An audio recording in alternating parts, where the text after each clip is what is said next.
सभा में मुस्लिम इज्तिमाई कमेटी, कौमी एकता बहाल करने और इस्लामी शरीयत पर अमल कमेटी सागौर पीथमपुर जिला था, जिसमें 21 से 22 और इससे ज्यादा भी पढ़ सकते हैं, 25 तक की लोग तादाद पढ़ सकती है। इसके अंदर अभी फिलहाल 21 लोगों को इसके अंदर शामिल किया है कमेटी के अंदर। ये कमेटी रहेगी लोगों के कौमी मसाइल को हल करने के लिए। जब भी कौम के अंदर कोई फैसला किया जाएगा, कोई भी बात नाफिज की जाएगी, लोगों पर उसको अमल के लिए उजागर किया जाएगा कि आपको ये अमल करना है, तो पहले ये कमेटी फैसला करेगी, उसके बाद में वो पूरे कौम के लिए उसको फैलाया जाएगा। चाहे वो कोर्ट का मसला हो या थाने का मसला हो, कोई भी मसला हो, ये कमेटी उसके लिए हम वक्त खड़ी रहेगी इंशाअल्लाह। उसमें पद अधिकारियों की सूची, यानी जिसमें जितने लोग मौजूद हैं उन लोगों के नाम आप हजरात गौर से सुने। मुफ्ती नजमुद्दीन शेख, शहर काजी सागौर, हाफिज सलाउद्दीन पटेल, फारूक खान मिर्जा, मोहम्मद शफी उर्फ भूरू भाई, Rais Khan Ansari, Faiyaz Khan tailor, Mohammad Khan tailor, Faiyaz Khan Mirza, Bhuru Khan driver, Haji Wahid Khan, Abdul Wahid Khan, Rafiq Khan किराना वाले, इसरार खान पान वाले, सलामुद्दीन पटेल, अता मोहम्मद खान, फरजद अली, निजाम लाला, शबूर खान, हबीब भादा, पेश इमाम जामा मस्जिद, पेश इमाम आयशा मस्जिद और अनवर खान पत्रकार। ये तमाम लोग 21 लोग इसके अंदर मौजूद हैं। ये लोग हमेशा इंशाअल्लाह कौम के लिए खड़े रहेंगे। और मस्जिद के अंदर आकर के यहाँ पर हमने रब को हाजिर और नाजिर जानकर के ये फैसला किया है। अल्लाह तबारक व तआला की बारगाह में दुआ है कि हमें इस पर इस्तिकामत अता फरमाए और कौम के लिए मिलजुल करके कंधे से कंधा मिलाकर के खड़े रहने की ताकत अता फरमाए। वो तमाम अदावतें, नफरतें, तमाम चीजों को दिल से कीना, बुग़्ज़, हसद, सब चीज को निकाल करके इंशाअल्लाह कौम की बेहतरी के लिए खड़े रहेंगे इंशाअल्लाह। ये कल मस्जिद में आकर के हमने वहां मीटिंग की और मस्जिद में आकर के इस बात पर हमने शपथ लिया है। अल्लाह तबारक व तआला, आप भी दुआ करें लोगों के बारे में कि अल्लाह तबारक व तआला ये इस्तिकामत अता फरमाए। जो कुछ हुआ है सबको भूल करके अब अच्छा सोचे, नेगेटिव सोच नहीं रखना है ज़हन के अंदर, हमेशा पॉजिटिव सोचे, मुस्बत सोचे, कौम की बेहतरी के लिए सोचे। अब माजी में घुसने की जरूरत नहीं है, पास्ट में जाने की जरूरत नहीं है कि पहले ये हुआ, उसने ये करा था, वो करा था। इन तमाम चीजों को भुला दें, आगे का देखें, आगे अपनी कौम के लिए बेहतर क्या हो सकता है इसको देखें। जो हो चुका वो हो चुका, लोगों के ऐबों पर नजर ना रखें।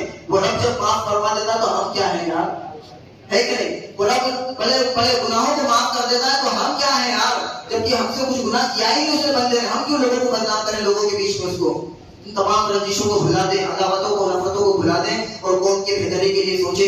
कोई आपके दिल और दिमाग में कोई बात आती हो तो आप कमेटी में आकर के बताएं कि ये भी होना चाहिए, ये भी होना चाहिए। आपका मशवरा इंशाअल्लाह काबिल कबूल होगा तो कबूल किया जाएगा और लोगों में नाफिज किया जाएगा उसको। तो ये 21 लोग हैं और 21 के अलावा जो लड़कियों का मदरसा चलता है उसमें पढ़ाने वाली मौलिमा, पढ़ाने वाली जो असातिज़ा हैं उनको भी इसमें शामिल किया गया है। और उपरोक्त 21 लोगों की कमेटी बनाई गई है। ये कमेटी सागौर क्षेत्र के मुस्लिम समाज संबंधी किसी भी बात का निर्णय लेने के लिए सक्षम होगी। कमेटी द्वारा लिए गए कोई भी सार्वजनिक निर्णय अमल में लाने के लिए तीनों मस्जिद, जामा मस्जिद, मदीना मस्जिद और आयशा मस्जिद में जुमे की नमाज में किसी भी प्रस्ताव पारित करने के बाद उसकी जानकारी सबको बताते हुए निर्णय लागू करने संबंधी जानकारी देंगे और मस्जिद की स्वीकृति उपरांत पारित निर्णय को सख्ती के साथ अमल में लाया जाएगा इंशाअल्लाह। यानी जब भी कोई फैसला किया जाएगा तीनों मस्जिदों में लोगों को, अवाम को पहले बताया जाएगा कि ये चीज हम लोगों के अंदर फैला रहे हैं और नाफिज कर रहे हैं, इस पर अमल करना है, ठीक है। किसी भी निर्णय का अंतिम फैसला उपरोक्त उच्च स्तरीय कमेटी का ही मान्य होगा। प्रस्तावित फैसले, अभी जो कल मीटिंग हुई थी उसमें कुछ बातें थी जिस पर फैसला किया गया है और कौम के लिए उसको बताया गया है, इस पर अमल लाजमी और जरूरी है। इसके हट करके किसी को अमल नहीं करना है, इसके खिलाफ वर्जी नहीं करना है। अगर आप इसके खिलाफ करेंगे तो आपके ऊपर 51,000 रुपए दंड रहेगा। कितने? 51,000 रुपए दंड रहेगा अगर इसके खिलाफ वर्जी अगर आप काम करेंगे तो। ये आपके ऊपर मतलब ये सख्ती नहीं की जा रही है, किसी के ऊपर सख्ती नहीं थोपी नहीं जा रही है कि आपको करना है, ये करना। अरे हमें ये देखना है कि शरीयत क्या कह रही है और ये शरीयत जो कह रही है ना वही कमेटी कह रही है। तो हमें ये ना देखे कि हमारे ऊपर ये लागू कर दिया, वो लागू कर दिया। ये देखे कि इस्लाम ये कह रहा है, शरीयत ये कह रही है, ठीक है। तो पहली बात, शादी, विवाह, मंगनी सहित सभी खुशी के कार्यों में बैंड बाजा, ढोल, ताशे, डीजे इत्यादि पूरी तरह बंद रहेंगे। दूल्हे को घोड़े घोड़ी पर बैठाकर नाते रसूल पढ़ते हुए सर्कस निकाले, लेकिन जुलूस में औरतों का आना जाना बंद रहेगा। औरतें बारातों में और जो सगाई मंगनी जो होती है, इनमें औरतों का इस तरीके से लोगों के मर्दों के पीछे पीछे जाना, ये सख्त मना है। औरतें बाजारों में नहीं निकलनी चाहिए बिल्कुल भी। बारात के नाम पर और सर्कस के नाम पर औरतों का बाहर आना बिल्कुल सख्त मना है, इस पर सख्त कार्रवाई की जाएगी। औरतों शादी विवाह जुलूस में घोड़ी ऊंट आदि नचाने और गाने कव्वाली बजाना सख्त मना है। कुछ अभी जो पाबंदी लगाई तो लोगों ने ऊंट नचाना शुरू कर दिए, घोड़ियां नचाना शुरू कर दी। मेन मकसद अपना क्या है, शादी ब्याह में कम से कम खर्च करना। अब आप घोड़े नचाना, ये करें, बम फटाके फोड़े, ये तमाम चीजें भी पाबंदी लगा दी गई है। ठीक है, घोड़े नचाना, ऊंट नचाना और ये बम फटाके फोड़ना, ये सब सख्त से सख्त मना कर दिया गया है इन चीजों पर, और आप पर लाजमी इस पर अमल करना है। औरतों और बहन बेटियों का सागौर के बाजार और हाट बाजार में अकेले आना जाना मना है, और जरूरी हो तो अपने घर वालों यानी महरम के साथ बुर्के या हिजाब पहन करके जाए। अगर ज्यादा ही जरूरी है कि बैंक का काम है, साइन के बगैर काम होगा नहीं, उनकी सिग्नेचर के बगैर, तो वहां पर जाए तो हिजाब में जाए, पर्दे में जाए, और घर के किसी बेटे के साथ में जाए, या अपने शोहर के साथ में जाए, या अपने भाई के साथ में जाए। इसके अलावा की परमिशन नहीं। किसी मोहल्ले के पड़ोसी के साथ में जाने की इजाजत बिल्कुल भी नहीं है। ये ना सोचे कि मेरा पड़ोसी लेकर के चले जाएगा मेरी बेटी को या मेरी बहन को, किसी पर भरोसा यूं ना सोचे। गैर महरम होता है, चाहे आपका कितना ही पड़ोसी, एक ही दीवार क्यों ना हो, पड़ोसी होता है, आपका रिश्तेदार, आपका सगा नहीं होता है। ठीक है, तो इस्लाम ने इसकी सख्त ममानात है। गैर महरम होता है, चाहे आपके कितने बने हुए रिश्ते हो, मेरा भाई बना लिया, मुंह बोले भाई आजकल बहुत बढ़ रहे हैं मार्केट में, हर कोई मेरी मुंह बोली बहन है, मेरा मुंह बोला भाई है। इसमें इस्लाम में इसकी कोई हकीकत नहीं है, मुंह बोले भाई और मुंह बोली बहन की। समझे कि नहीं समझे? वो गैर महरम है और गैर महरम रहेगी आपके लिए। ठीक है, मुहर्रम के जुलूस अखाड़े में औरतों का आना जाना पूरी तरह बंद रहेगा। मुहर्रम के अखाड़ों के साथ कम संख्या में ढोल ताशे रखे जाएंगे। इनमें मस्जिद कमेटी, कौवा कमेटी और बुराक कमेटी के अलावा कोई भी अखाड़े और ताजिए के साथ ढोल नहीं रखेंगे। ये भी एक मजबूरी की सूरत में है, साल में एक मरतबा आता है, और वो भी किसी मसलिहत के तहत ढोल ताशे की इजाजत दी गई, कम से कम तादाद में, वो भी एक मसलिहत है इसलिए, वरना अभी हमारे नजदीक ये भी नापसंद है, नाजायज और हरामी है ढोल ताशा। ठीक है, ये ना सोचना कि यार हजरत ने खड़े होकर के बोला ढोल ताशे मुहर्रम में जायज है, जायज में नहीं कह रहा हूँ, हराम है, लेकिन किसी मसलिहत के तहत और बहुत पुराना तरीका हमारा जो चला आ रहा है उस पर अमल करते हुए, और लोगों में कुछ बातें हैं जिसकी वजह से अगर ये करेंगे तो लोगों पर असर पड़ता है इस बात का, इसलिए कुछ मसलिहत की वजह से ये जायज रखा गया। जायज क्या, इसकी इजाजत दी गई, वरना इंशाल्लाह आने वाले वक्त में ये भी बंद कर दिया जाएगा। बहुत सारे लोग कहते हैं शादी ब्याह करके मुहर्रम में तो बंद ही नहीं किया, बहुत सारे लोग बोलते हैं, तो ये सब कोई बात नेगेटिव बात बिल्कुल ना करें। जो कौम ने फैसला कर दिया उस पर अमल करना है। मुहर्रम में ढोल ताशे हैं कम तादाद में, तो उस पर अमल करना है। बाद में कोई ये ना कहे कि वहां पर बज रहा है यहाँ नहीं बज रहा है, ऐसा फालतू बातें नहीं होना चाहिए। जुलूस के साथ आगे पीछे भी औरतों का जाना मना रहेगा। मंगनी में 50-50 लोगों से ज्यादा मेहमान ना बुलाएं। कपड़े मामेरे में खास रिश्तेदार के अलावा दिखावा ना करें। और जो पगड़ी वगैरह अमामे वगैरह शादी ब्याह में बांधे जाते हैं सगाई मंगनी के अंदर, तो सगाई मंगनी में अमामे तो बहुत अच्छी बात है, लेकिन हमारी कौम में ऐसा गलत रिवाज हो गया है कि वो लेडीजों के सर पे भी बांधने लगे अमामे, बच्चियों की छोटी बच्चियों के सर पे भी बांधते हैं अमामे। ये कौन सा इस्लाम है भाई? ये इस्लाम नहीं है, ये गलत रिवाज है। दूसरी कौम से क्या, गैर कौम के लोग जो है ना, काफी लोग तो अपनी बारातों में ऐसे काम करते हैं कि अमामे गैर मुस्लिम लड़कियों के सरों पे बांधते हैं, वो आज मुसलमान भी करने लग गए। सबसे पहले चेहरे पे सुन्नत रसूल सजाओ, फिर अमामा बांधो, सोने पे सुहागा हो जाएगा इंशाअल्लाह। एक दिन के लिए बड़ा पगड़ी बांध करके लोगों के सामने घूमता है इंसान, चेहरे पे दाढ़ी नहीं है, बिल्कुल साफ छड़ है बिल्कुल, उसके बाद सर पे अमामा पगड़ी बांध कर लोगों को बताता मैंने अमामा बांधा। भाई अमामा बांध अच्छी बात है, लेकिन सुन्नत रसूल तो सजा पहले चेहरे पे। एक तरफ सुन्नत रसूल से इनकार कि नहीं रखूंगा मैं, हर दिन हर आए दिन कटाने जाता है तो सुन्नत रसूल, वहां पर नालियों में फेंकते हैं आपकी दाढ़ी के बाल, नालियों में गंदी नालियों में जहाँ पर कुत्ते इजाजत करते हैं, आपकी दाढ़ी के बाल जाकर देखो, या खास पर नाई लोग वहां पर फेंकते हैं बाल लगा के, वहां पर कुत्ते लोग कुत्ते पेशाब करते हैं, वहां पर गंदगी करते हैं, इजाजत करते हैं, वहां आपकी सुन्नत रसूल वहां पर फेंकी जाती है। कितनी गंदी बात है ये। हम सच्चे आशिक रसूल होने का दावा करते हैं कि हम आशिक रसूल है। ये आशिक रसूल है कि दाढ़ी कटा करके कुत्तों की इजाजतों में फेंके। बहुत गहरी बात बोल रहा हूँ, आप लोगों को इस पर सोचें, उस पर अमल करें। खुद अमल करें और अपने बच्चों को भी उभारें कि बेटा नहीं, दाढ़ी नहीं कटाना बिल्कुल भी। गौर तो करें यार, हम कैसे मुसलमान हैं यार,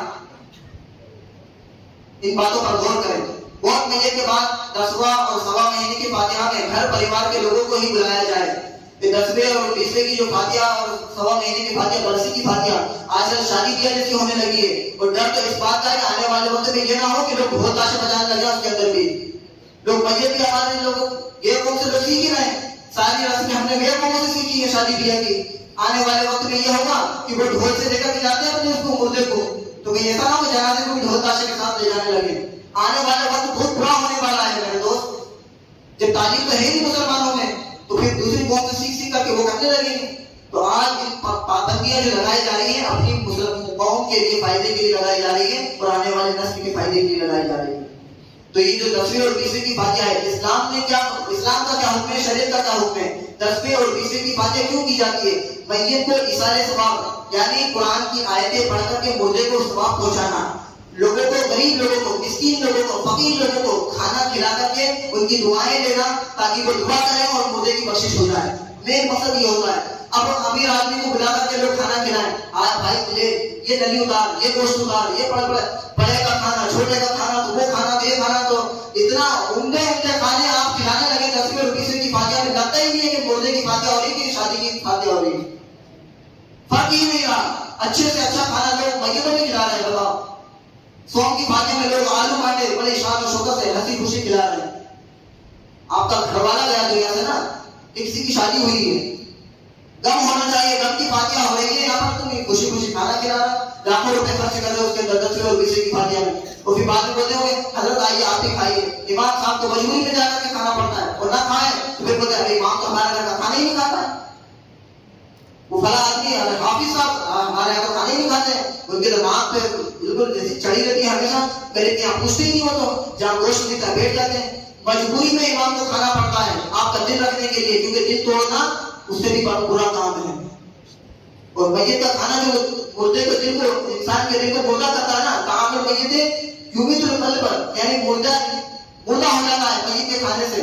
तो उसका मतलब ये है कि जो आरज़ू करता है कि फला आदमी मरेगा तो 10वें का खाना खाएंगे, पहले से उम्मीद लगा करके बैठे, तो उसका दिल मुर्दा होता है। हदीस का उसका उस कौल का मतलब ये है। जो आरज़ू करके बैठते हैं ना बहुत से लोग, 10वें में जाना है, 20वें में जाना है, ये बना होगा ये खाएंगे, तो ऐसे लोगों का दिल मुर्दा हो जाता है मैयत का खाना खाने से। याद रखें, परहेज करें, कम से कम लोगों को तादाद में बुलाएं। बेहतर तो यही है कि सिर्फ परिवार के लोग हों और मदरसे के बच्चों को बुलाएं, इनसे कुरान खानी करवाएं और इनकी दुआएं दें। आपके मुर्दे की बख्शिश हो जाएगी इंशाअल्लाह। आपका मरहूम यहाँ कब्र में भी खुश रहेगा और आखिरत में भी खुश रहेगा। फकीरों को, मिस्किनों को, उनको खिलाएं। अमीरों को, बड़े अमीर रिश्तेदार, उनको बुला लिया, गरीबों को किसी ने पूछा ही नहीं। गरीब आरज़ू में रह गया कि मैं वहां जाता तो मुझे कुछ मिल जाता है, और तुम्हें अमीर को बुला लिया, खिला दिया। तो ये तमाम चीजें हमने बंद कर दी। 10वें, 20वें और 1.25 महीने की फातिहा जो बड़े जोरों शोर से हो रही थी, सिर्फ और सिर्फ कम तादाद में, सिर्फ परिवार के लोग रहें, मदरसे के बच्चों को बुलाया जाए, उनको खिलाया जाए, इसके अलावा किसी को नहीं। मुस्लिम समाज के किसी भी व्यक्ति या परिवारों के बीच किसी बात को लेकर के चल रहे मनमुटाव को आपसी समाज से निपटाने का प्रयास करें। यानी कोई झगड़ा आपस में होता है, कोई भी बात पूछनीश हो जाती है मुसलमान भाई में, तो ये ना हो कि दोनों में फौरन चला जाए थाने में, कोर्ट में चला जाए। उससे क्या होगा, जितनी बात के लिए तुम लड़ रहे थे ना 1500 के चक्कर में, उससे ज्यादा तुम्हें थाने में लगाना पड़ते हैं। 1 बीघा या 1 गज जमीन, 1 बारिश जमीन के लिए दोनों भाई लड़ रहे थे आपस में, मुसलमान भाई, और जाकर के लड़ाई झगड़े हो गए, जाकर के थाने में चले गए। 50,000 उसने दिए, 50,000 उसने दिए, लाख रुपए तुमने वहां को थाने में बर्बाद कर दिए। नुकसान किसका हुआ, कौन का हुआ? इतने की जमीन का टुकड़ा भी नहीं था जितना तुमने वहां बर्बाद कर दिया। तो इन तमाम चीजों पर गौर करें कि कहां पर अच्छाई और कहां बुराई है। अपना जो आपसी मामला हो आपस में सुलझाने की कोशिश करें। इमाम साहब के पास आए, काजी साहब के पास आए, हाफिज साहब के पास ना आए, किसी जो फैसला करने वाले लोग हैं, नेक लोग, हाजी लोग, इनके पास में जाएं, इनको बिठाएं और उनसे फैसला करवाएं। ये ना हो कि दोनों फौरन कोर्ट कचहरी करने लगे। इन तमाम चीजों पर रोक लगा दी गई है, आप इस पर गौर करें। और तीनों मस्जिदों की कमेटी बना दी गई है, आप गौर से सुने। जामा मस्जिद की कमेटी फैयाज खान मिर्जा, रफीक खान किराना, कल्लू पटेल, नौशाद खान, सलीम खान, कुतुबुद्दीन पटेल, ये जामा मस्जिद की कमेटी बनाई गई है। मदीना मस्जिद की कमेटी अता मोहम्मद खान, मुन्ना अली सैयद, हाजी इलियास खान मुहिम जी, अनवर शाह मास्टर, इफ्तिखार खान, निसार खान, शहजाद खान, अल्ताफ खान, फैयाज खान, शहबाज खान और मैं नजमुद्दीन अब्जदी। आयशा मस्जिद कमेटी इसरार खान पानवाले, सलामुद्दीन पटेल साहब, हाजी अब्दुल वहीद खान, फैयाज खान मिर्जा, गुड्डू टेलर, असगर खान फालदार, मुजफ्फर खान पटेल। इन तमाम तीनों मस्जिदों की कमेटी बना दी गई है और इंशाअल्लाह बेहतर से बेहतर कौम के लिए किया जाएगा और सोचा जाएगा। आपके दिमाग में कोई बात है तो आप भी बताएं आगे की कमेटी को कि ये होना चाहिए कि कौम के लिए बेहतर रहेगा। इंशाअल्लाह आपकी बातों पर भी अमल किया जाएगा और ये बातें सुनाई गई हैं आपको इंशाअल्लाह पर अमल करना। करेंगे कि नहीं करेंगे? इंशाअल्लाह सभी लोग हाथ उठाएं और यहाँ पर मस्जिद के अंदर जुमा की नमाज के लिए आए आप रब को हाजिर और नाजिर जान करके कि हम इंशाअल्लाह कौम की बेहतरी के लिए हमें वक्त खड़े रहेंगे नहीं? जो हो चुका है उन सब चीजों को भुला दें, बगावतें, अदावतें, नफरतें जो दिल में थी सबको खत्म कर दें और कौम की बेहतरी के लिए सोचें। हम बहुत गलत रास्ते पर जा रहे थे, अब इंशाअल्लाह सही रास्ते पर चलेंगे। अल्लाह तबारक व तआला हमें हिदायत नसीब अता फरमाए और सही रास्ते पर चलने की तौफीक अता फरमाए। वाक़िअ दावाना अल्हम्दुलिल्लाहि रब्बिल आलमीन। हमारा सुन्नत अदा करें, जो माइक पीछे खड़े हुए हैं हमारा सबको दुरुस्त कर दें और जगह दें।